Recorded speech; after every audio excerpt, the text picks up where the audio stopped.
Hello all and welcome to part 2 of what was dragging on with Sunday's Q&A. It is the same time for me. I just turned the camera around like 90 degrees because I thought the change of scenery might be nice. Slowly but surely you'll see the whole house. Right, straight into it. My day on the CX. So I did one just because I think it was probably brought on by the fact that to try to be more transparent about how the CX actually works, and I think I'm going to do a few of these moving forward. It may be every Friday, just give you the rundown of the week, if it works it works, if it don't I'll stop. We'll see how it goes. Domain name guys, because basically I said you judge. Was it an easy day? Was it a hard day? It wasn't an easy day for me. In comparison to the next day where I picked up a metal cleaning machine in Bletchley. I know exactly where I'm picking it up from. I'm picking up one today, in fact, because I'm recording this on Saturday, but I'm picking it up. By the time you're reading this, I'll be working my way to Leeds with a metal cleaning machine on board. So I picked one up on Friday, drove it to Worcester or somewhere like that. World's worst courier driver, don't know where anything is. And then a job pinged up Coventry over to near Stansted, picking up a load of plastic crates, drove that, went home. Easy.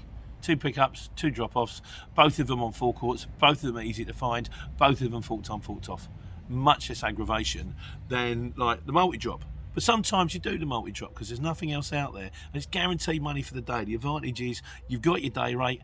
Not a fan of day rate, but if you got your day rate, you know that at the end of that day, when you're finished, you will have that much money. It's money in the bank, as opposed to taking the first job and then struggling to find the second job and then coming home empty and wishing that you'd go, well, that's a bit of a waste of time. But anyway, to it.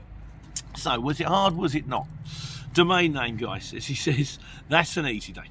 He says, in over 8 years as a 7.5 tonne agency driver, being sent to a variety of customers delivering all sorts, the 3 most difficult days I've come across have been 1, air cargo, because of the international aspect, and the trucking times, leaving the depot, struggling to finishing the route with collections on board, and then to be back at the depot on the way to the airport. He said, if your day goes pear-shaped, let's say the debrief is interesting. And I know you're straight with airports is another thing, because they can put you there and they can just keep you forever. And sometimes it take you forever to get through the gate. Like me trying to get into Hermes. If your paperwork ain't right, they're not happy. Number 2. Being sent by an agency to drive a 7.5 tonne full of parcels, not loaded by himself, so he didn't know what was where, on a route you don't know. That's be delivered by noon, so you can have your 45-minute break and then start the 30 collections you've got to do in the afternoon, while still having a truck full of the parcels that you haven't been able to deliver this morning. And number 3, having to deliver 20 deliveries in a 7.5 tonne drop-side truck in the pouring rain through 4 countries and be finished by 3 p.m. He said everything else is a doddle. Mate, you've done it, haven't you? It's out there. So, anyway, van on the run. He says, I did a multi-drop job on the CX this week.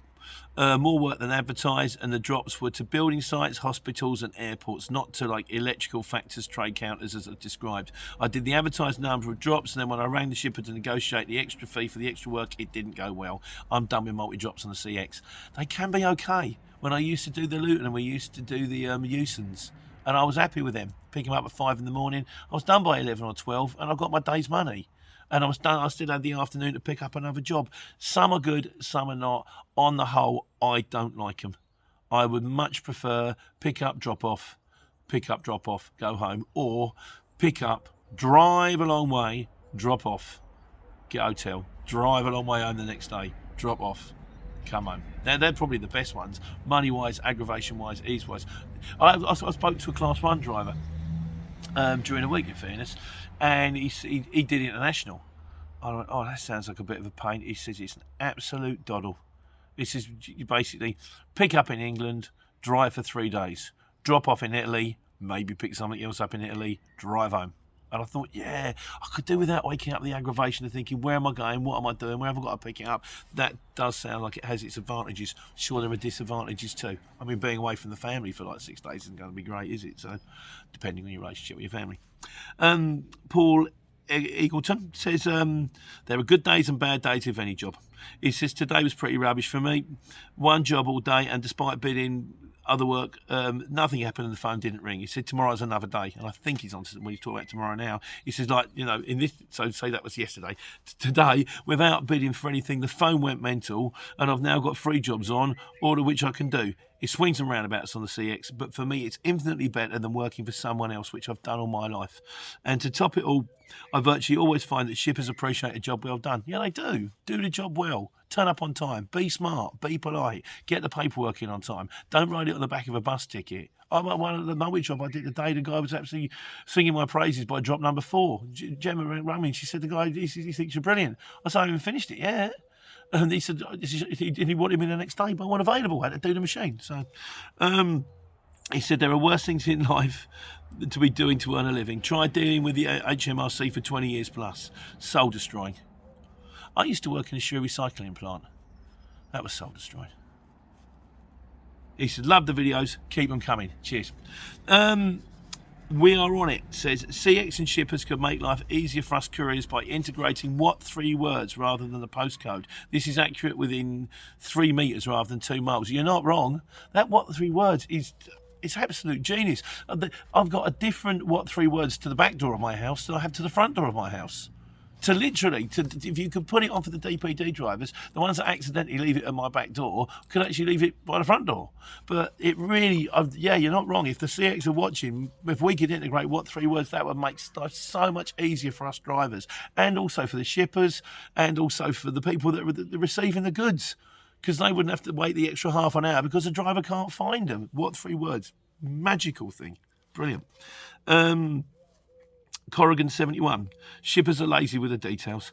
Sometimes they are, sometimes they don't know themselves. It depends.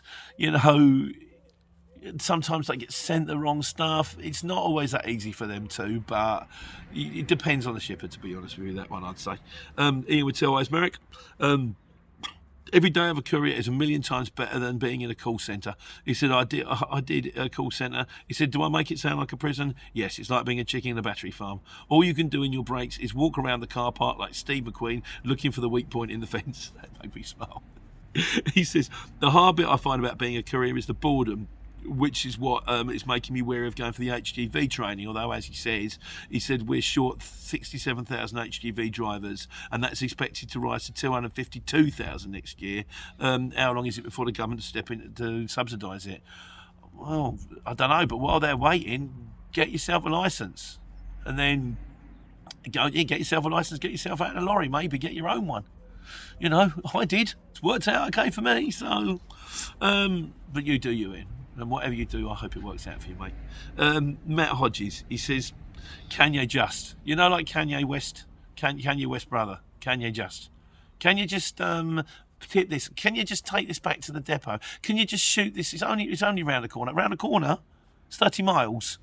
In traffic. It's going to take me an hour and a half. Can you just, he says, it's the bane of my life as an employed driver. He said, funny enough, I saw a tipper with the nameplate in the windscreen saying, can you just? Yeah, there you go, mate. It's not just us, is it then? Van on the Run says, none of it's tough really, but multi-drop is usually a bit tougher than haulage, mainly because the multi-drops are always bigger than advertised. Yeah, I hate that when they do that. When they turn around and go, it's 1 drop, and you actually realise it's 5 drops. It's 1 block of flats, but it's 5 different addresses in the flats. Still got to run up and down the stairs. Still takes your time. Cheating. And finally, when it comes down to was it a tough day or not, Paddy McGurr says, sounds like a good day to me. Think of the money. Paddy, I always do. There we go. So, right. Miscellaneous. So this week on the miscellaneous, what we got? Chris T says, there's supposed to be LEZ coming to Manchester next year, and it looks like I live in it, so that should be fun. This LEZ, as I said yesterday, Bath has got one. Why Bath? London, Birmingham and Bath. Bath? People of Bath don't like smelly trucks.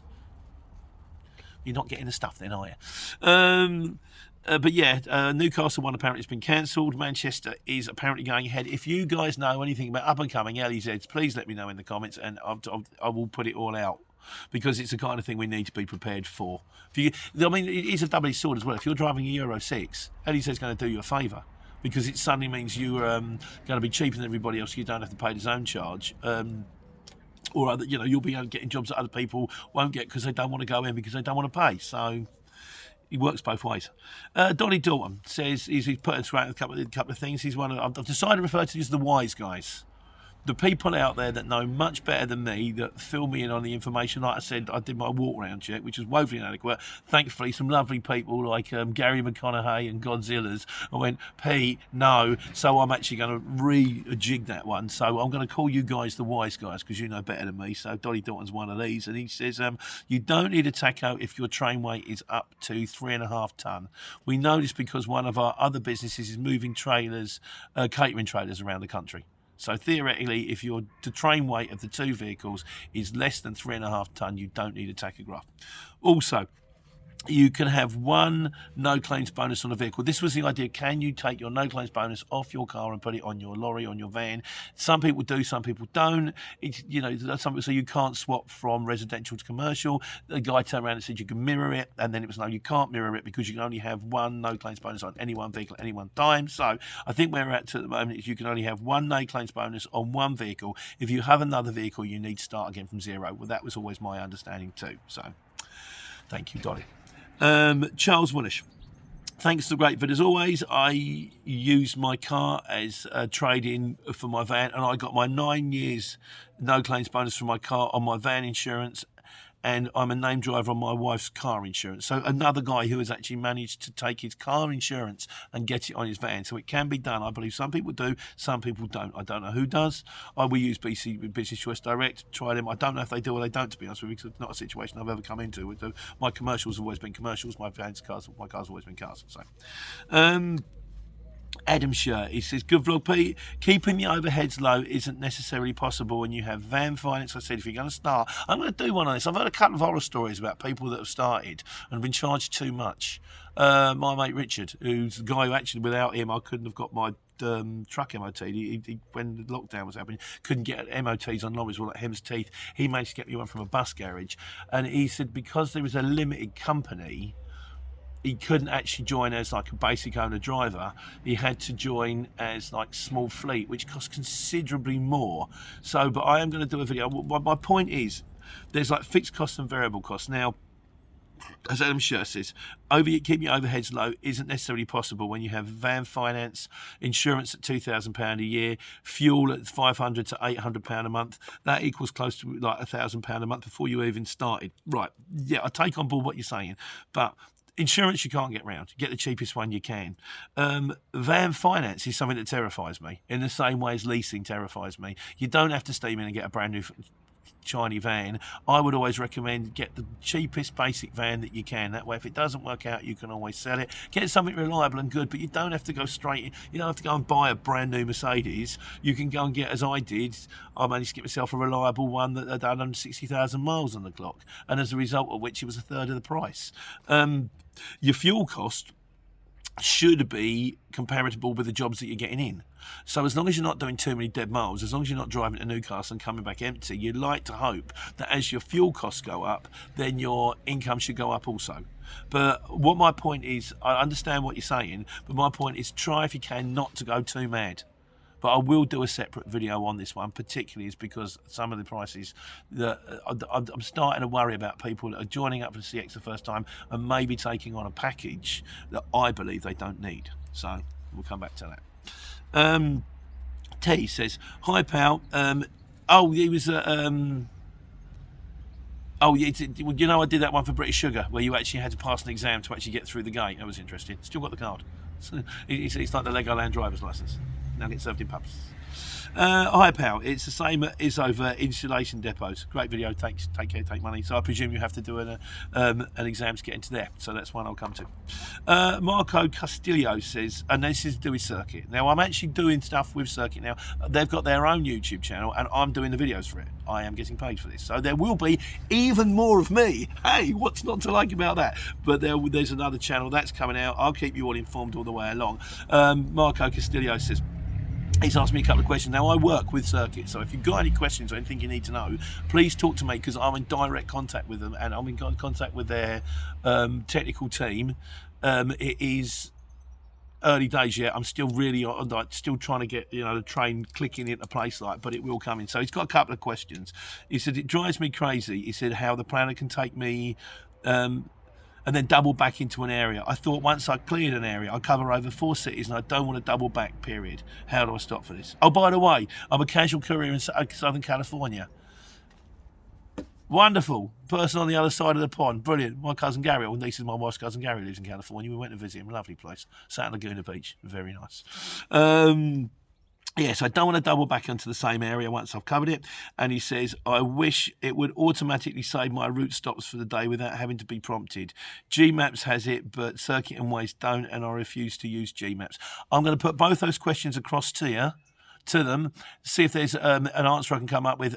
In the meantime, see if there also any improvements. Anybody thinks that they can make any improvements on the Circuit app, please stick it in the questions. I can actually put it across to them and they can install them, which will make their app better. They'll be happy, and it'll make the app better for you to use. And I do think it's brilliant. I do think it's very good. I'm not Mr. Multidrop, but when you do use it, it's better than the other ones. Then it'll be make it better for you too. So, you know, it's sponsored, but at the same time it's sponsored, but hopefully it helps. I'm going to stop going on about that. I don't think you have to feel guilty. The Flying Mattresses. Thank you, Pete, for the upshot. He says, I'm seriously thinking of coming off subcontracting and looking at bidding sites.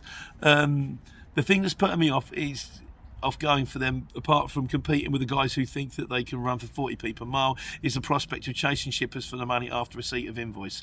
I've only started up 6 months ago, so I have much to learn about invoice factoring and about other things. Needless to say, I'm doing my research on it. Thanks again.